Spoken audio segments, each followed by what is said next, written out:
Bale, umeonaje mpira wa jana wa Simba? Dakika yako Mzaramo ni nani wewe? Makonde ni mmoja tu. Hivi Makonde na Wazaramo wanafanana Mbali. Wameachana.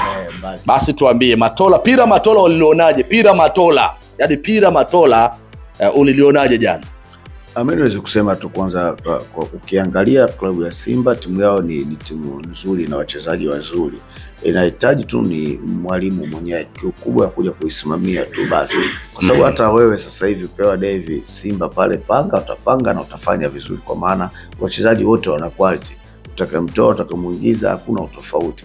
Isipokuwa inahitaji sasa hivi mwalimu wa kimbinu kwa sababu Simba si timu ambayo kusema mtu anakwenda tu pale akapata tabu kumfundisha mchezaji jinsi ya kucontrol mpira au jinsi gani. Pale tutakiwa kwamba kwenda Simba kwa tafuta mwalimu wako wa viungo waweke fiti, lakini pia ni mwalimu wa tekniki kukaa kuwatengenezea tekniki wachezaji, kuongezea mbinu za ushindi. Kwa hiyo niweza kusema tu endapo kama watakuwa wamepata mwalimu aliyokuwa bora wakiendana na falsafa ya Simba, basi Simba wanaweza kwa siku wakaja kufanya balaa sana. Unaweza kwa sababu wanaweza kumfunga mtu hata goli 7, 8, 10 na kuendelea kutokana na mazingira ya wachezaji wao. Kila mtu ambaye anataka kufanya hivyo wana kiu kubwa ya kufanya. Ila isipokuwa tu kwa sababu tayari inaonekana timu wachezaji hawana muunganiko. Bado hakuna muunganiko mzuri jinsi ya kucheza. Ndio maana unakuta sometimes kuna mchezaji mpira unapigwa mtu haufiki pasi kwa wakati, au inaweza yani imepigwa sehemu ambayo mtu kaekewa pasi asifike kwa wakati. Ile ni kutokana na muunganiko. Lakini kadri ya siku ambavyo wanaendelea kukaa kupata mwalimu wakifanya mazoezi, kufanya mazoezi katika viwanja vyao mazoezi, Simba watakuja kushangaza watu kwamba yani watu wanaibeza, lakini wanakuja kushangaza watu. Wanaweza wakafanya kitu kimoja kikubwa sana sababu wana wachezaji quality ambao kila mchezaji ana uwezo wa kucheza, ana uwezo wa kumiliki mpira. Kwa hiyo wangu naweza kusema tu sikati tamaa kwamba kusema labda Simba bado kuna shida, bali kwamba wakipata mwalimu bora. Kuna ladha tofauti jana uliona tofauti na mechi zilizopita? Nilisema tu hata siku za nyuma hapo kwamba hii Simba akipata mechi isiyopungua 5, 6 wataanza kucheza vizuri. Yaani wapata mechi 4, 5 wataanza kucheza vizuri. Shida ya timu zote sio Simba sio Yanga. Kumbuka kwamba watu wametoka katika pre-season. Unapotoka katika pre-season lazima utapitana na wakati mgumu wa mazoezi magumu. Sasa kurudi kulikava mwili wako kwa haraka ili uanze kuchezea mpira sio rahisi hivyo watu wanavyofikiria. Hata hii tunazungumza Yanga wachezaji wapiga hata pasi 3 ile yote ni matokeo ambayo wachezaji wametoka katika kipindi kigumu. Yaani hakuna mchezaji yote anayefurahi wakati wa pre-season.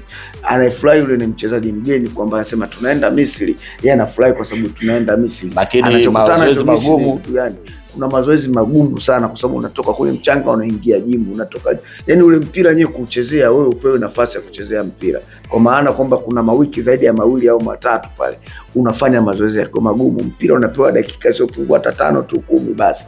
Kwa hiyo yani mtu akishatoka hapo ukava kurudi ile misuli yako kukaa katika mazingira ya kawaida ili kuanza kunyumbulika inahitaji muda. Yani lazima upate mechi 4, 5, 6 kuendelea ndio unaona unafunguka. Tuangalia hata hiyo Ulaya unaona wachezaji mpaka sasa hivi Liverpool amesajili vya kutosha, lakini wachezaji bado wagumu, bado hawanyumbuliki. Sawa. Sasa tumsikilize hapa Matola kwa uchache. Selemani Matola, kocha wa Simba, anasemaje hapa? Matola vipi bana, tukupate? Of course tulikuwa tunazika nao sana kwa performance yetu kwa nini ipo chini, na tukaweza tukapata solution, tukarudi katika uwanja wa mazoezi, tukaweza kufanya mazoezi na kujiandaa. Kiukweli kile alichokifanya mazoezi na amekuja kukionyesha leo kwenye mechi. Niwapongeze sana kwa kweli wachezaji, na imekuwa ni kitu kizuri sana, kitu kikubwa sana kimefanyika leo, na timu mimi mwenyewe nimefurahi kwa sababu tumerudi katika shape yetu Simba kama tunavyotakiwa kucheza, na ndio kitu ambacho watu tunakihitaji. Kwa hiyo mimi nawapongeza wachezaji, wameweza kufanya kile kitu ambacho tumeweza kuelekeza na kuweza kufanikisha kupata pointi 3 muhimu katika game ya leo. Anasema hapa Matola kwamba walikaa vikao kwamba kwa nini tunacheza chini ya kiwango, shida ni nini na nini, lakini anasema jana kile alichoelekeza wachezaji ndicho ambacho ameenda kuwajibu. Pep Guardiola Munene Juma Mgunda bana alifunguka naye na aliongea mambo mengi sana. akielezea namna ambavyo mambo yamekuwa, matokeo jinsi yalivyokuwa kwa upande wake, aliyapokeaje yeye binafsi Pep Guardiola Munene. Tumsikie hapa. Kwa hiyo tumeadhibiwa, kwa hiyo nakubali yale, lakini mwisho ya yote hili limeshakwisha. Tunaenda kujipanga kuhakikisha kwamba haya mapungufu yote ambayo yajitokea katika mchezo wa leo tunaenda kuyafanyia kazi, kuhakikisha kwamba si wakati mwingine unapocheza timu yenye wachezaji bora kama haya, basi makosa kama hayo yasijirudie, ili tuogope kuadhibiwa. Kocha Juma, kutoka kwa Makambo ilipunguza nini kiufundi katika mpango kazi wako? Ni kweli Makambo ni kati ya striker wangu nilikuwa nategemea, lakini amepata tatizo ndani ya dakika 5-10, kwa hiyo utaona kabisa ile game plan yangu yote ilichafuka, kwa hiyo ikabidi tubadilishe tena.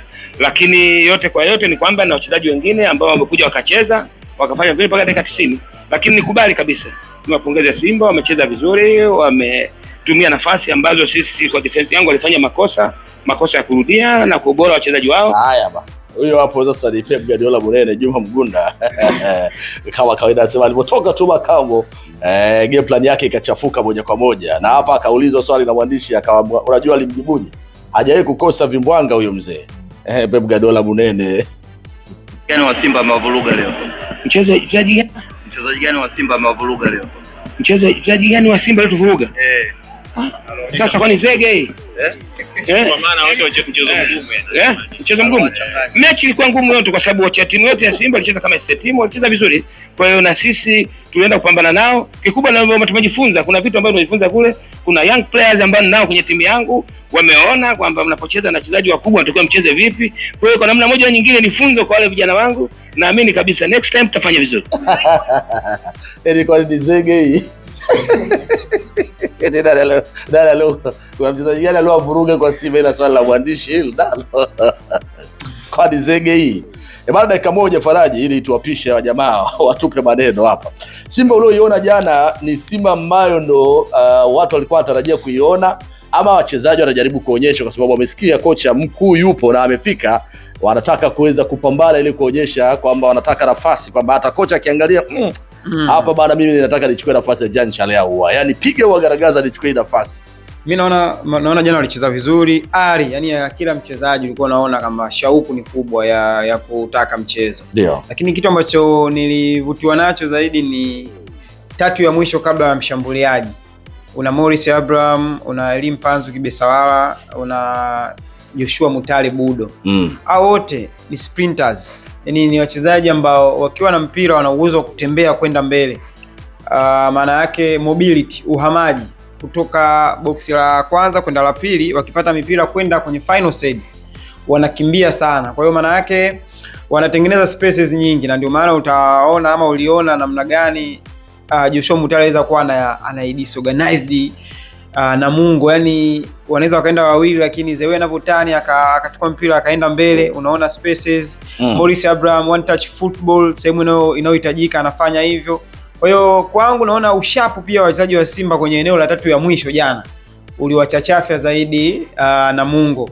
Lakini kiuhalisia kuna vitu vya msingi ambavyo Simba walivifanya kwa ubora zaidi, ndo Juma Mgunda anasema kwamba wachezaji wake walifanya makosa. Kwa mfano kwenye moment 4 za mpira wa miguu, wakati timu ina mpira unapaswa ufanye nini? Simba walikuwa wanatengeneza mazingira ya passing option, yani sehemu ya kupasia Simba unaiona. Angalia Alassane Kante namna ambavyo alikuwa na uwezo wa kushuka chini na kuunda wakati mwingine build up ya watu watatu kuanzisha mashambulizi kwenda mbele, yani anakuwa in between Karamu na Roshin. Kwa hiyo hili inatoa passing option kwa mtu yoyote kuona namna gani anaweza kapasia sehemu sahihi, timu inatoka. Na uzuri pia ni ana uwezo wa kudribble kwenda mbele, yani kuchukua mpira kutoka box moja kwenda jingine. Kwa hiyo ile yote ikawa inarahisisha Simba kufika mapema langoni mwa Namungo. Shida ikawa ndio Namungo kwenye muundo, kwenye makaratasi yule muundo wao, system yao inaonekana tofauti, lakini kwenye muundo unakuta una watu 4, 5, mmoja. Maana yake watu 9 wanazuia nyuma, si ndio? Kwenye maboksi mawili, low block na mid block. Ni namna gani timu itakuwa bora zaidi kupenetrate ama kuistretch hiyo pattern ili iweze kuonekana spaces nyingi. Ndio maana kama unakumbuka kipindi cha kwanza mara nyingi Simba walikuwa wanafika, lakini namna sasa ya kuitanua ile ngome ilikuwa ngumu kwa sababu idadi ya watu 9 unatengeneza vitu viwili, horizontal compactness, ukaribu baina ya mchezaji mmoja na mwingine kwenye idara ya ulinzi, parallel line ile. Lakini pia vertical compactness, ukaribu baina ya mistari mitatu, mstari wa defense line, midfield na attacking. Uko karibu sana kiasi cha kwamba ukimpita huyu mshambuliaji unakutana na watu watano ambao hawakuzuie kabla hujafikia watu wanne. Simba wakawa wanapata tabu, japokuwa muda mwingi ulikuwa unaona wanakuwa pale juu. Kwa hiyo hii ndio ilichelesha Simba, na maana hata aina ya magoli kwamba unaweza ukaangalia ni goli imetokana na nini. Set play, unadondoka space, kwa sababu ndani ya box huwezi ukakaba nini zone, inabidi ufanye nini 1-to-1 marking. Akakosea Karabu ile pale, naona ana seti golini. Kwa hiyo walikuwa bora zaidi, lakini sasa ubora ule waliokuwa na uwezo kufanya dakika ya kwanza mpaka ya 90, maana yake na Mungu alifeli. Endurance inaposhuka kama physical fitness sio ya juu sana, maana yake utimamu wa mwili ukishuka, alafu unacheza na timu ambayo ina wachezaji wengi bora, maana yake tegemea kuona hizo spaces. Ndio maana kipindi cha pili uliona mara nyingi zaidi Simba wanafika na hata kuweza kupata magoli yao matatu. Unaona kwamba ni ubora, lakini pia naendelea kusisitiza overload. Sehemu nyingi Simba walikuwa wanaweka watu wengi, yani ni ngumu wewe kushinda 4 against 2. Yani sehemu ina mpira tuko wanne, wewe mnyewe mko wawili. Kwa nini wewe utushinde wakati sisi tuna spare money ya watu wawili? Sawa. No Dese Mukwala no problem. Kwa sababu alivyoingia mwalimu akafunga goli, lakini mabeki wawili Chamu Karabwe pamoja na Rushindi Rao anafunga bao la pili kwenye ligi, anakuwa man of the match. Hii inaongea nini kwa upande wa Simba? Kwa maana wana depth, kwa maana wana quality. Anaanza na anatoka kwenye bench, anaoingia ndani, wote wanakuwa the same quality. Amena kuaje? Dakika moja tu hapo tuondoke. Kwanza wana defenders kufunga. Kuna kitu kinaitwa distribution of goals, mgawanyo wa magoli. Hii ni faida kubwa sana kwa timu. Ukiwa na mgawanyo wa magoli, utegemei mtu mmoja kufunga magoli mengi. Inatoa option, si kwamba game imemmeza huyo mtu mnayemtegemea, kuna defenders wanaweza kufunga. Kwa hiyo hii ni faida kwa Simba. Lakini no problem. Angalia composure, angalia utulivu wa goli ambao amelifunga Selemani Mwalimu, inakupa maana halisi ya mshambuliaji wa dunia ya kisasa. Yaani namna ambavyo anaweza akauhold mpira, namna ambavyo anaweza akachagua engo na kufanya kitu sahihi. Ile goli amefunga Selemani Mwalimu, lakini yule ni mzawa. Kwa hiyo maana yake tuna mchezaji mzuri wa kizawa ambaye ana sifa za mchezaji wa kimataifa. Okay. Sawa. Na kwa namna ambavyo watu wanamzungumzia Elie Mpanzu kama wanasema amedrop. Kuna kitu unakiona kimedrop kwake, kuna kitu kimeshuka kwake, kuna kitu kimepungua kwake, kuna kitu anapaswa kukiongeza. Yes, to me naungana na maoni ya watu wengi, alafu na reference. Jana kuna move kama 4, Simba anataka itembee kwenye tempo ya juu. Anakuja anapozesha, mali inapotea, watu wanaiba na Mungu anapasia. Mara 3 mara 4. Sasa unapokuwa unaua move wakati timu imeshatoka, structure inakuwa inabadilika. Ukutana na timu ambayo ni bora, maana yake inaenda kuexploit, inaenda kushambulia maeneo yenu ambao wenyewe mmetoka, kwa sababu hutakuta tena muundo wa mabeki wanne. Utakuta fullbacks wamesogea, kwa hiyo kuna mashimo. Ukipata quality ya wachezaji wa timu pinzani ambao wana maono ya kupasia kwenye yale maeneo ambayo yako wazi, mnazibiwa. Kwangu nilifurahishwa zaidi na maamuzi ya Selemani Matola kutomrudisha kipindi cha pili. Kwa sababu walifanya vitu vingi ambavyo moja kwa moja hapaswi kufanya, kutokana na kile ambacho alituonyesha miezi 6 ya dirisha dogo. Yani alikuwa top. Kile ambacho alikifanya msimu ule wa miezi 6 ile tulitegemea tuone, lakini naona kuna vitu vingi ambavyo wakati mwingine anavifanya sio vya lazima. Kwa hiyo Ahua kwa sekunde 20 hapa, Ahua anapaswa kuwa makini sana na Morris Abraham ambaye amekuja kuanza kudominate katika nafasi tofauti pale. Unapokuwa na Morris Abraham, kuifungua pattern ya timu pinzani ni rahisi zaidi kuliko unapokuwa na Jean Charles Ahua. Kwisha.